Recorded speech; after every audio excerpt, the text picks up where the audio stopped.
Ready? Okay, so the standard requires you for Achieve to only explain how and why you use the biophysical principles to get better. So if you want Achieve, you don't do interrelationships, which we'll talk about in a second, and you stop there. So what you would do is you would do the what, how, and why section in that log. But we're better than that. So for merit, you do that again with a little bit more depth.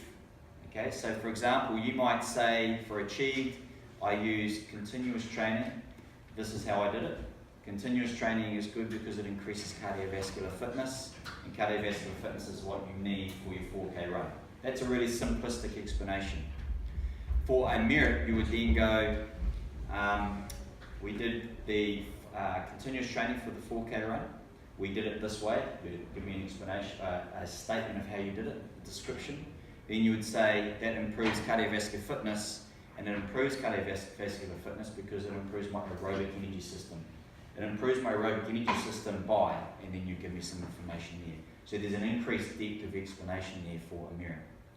Plus, you need to show some interrelationships, which you've already done through that explanation, because you've gone continuous training, it improves my cardiovascular fitness, and that it does that by improving my aerobic energy system. There's 3 interrelationships right there. So if you can't help but trip over a merit if you're going for that depth in the explanation part. Okay? Where you then go to your excellence is where you then start evaluating. So that's that so what section in your log. You need to, so I've got a good question from Mariah is, do you need to talk about negatives? Yes, you do. So whenever you buy something, either online, in a shop, you look at the positives for you, then you think about the negatives, and it's usually cost. All right, there's a large part of it, and then you make a decision. Okay? So, for an evaluation, if you're following that log, you look at the positives of the application of that biophysical principle, you look at the negatives, and then you look at what you would do differently next time based on those negatives.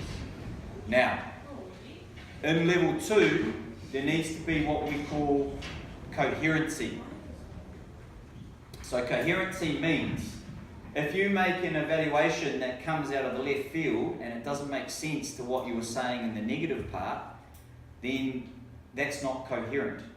Right? So what I mean by that is, if I say, okay, in the negative part, continuous training was boring and therefore led to tedium. And then in your, what would I do differently next time? You say, oh, I would do more continuous training. That doesn't make sense because you told me it's boring. Okay, and that was a negative. What you would do then is you would offer some explanations or some solutions to what would make you less bored. Okay? He Pato, any questions?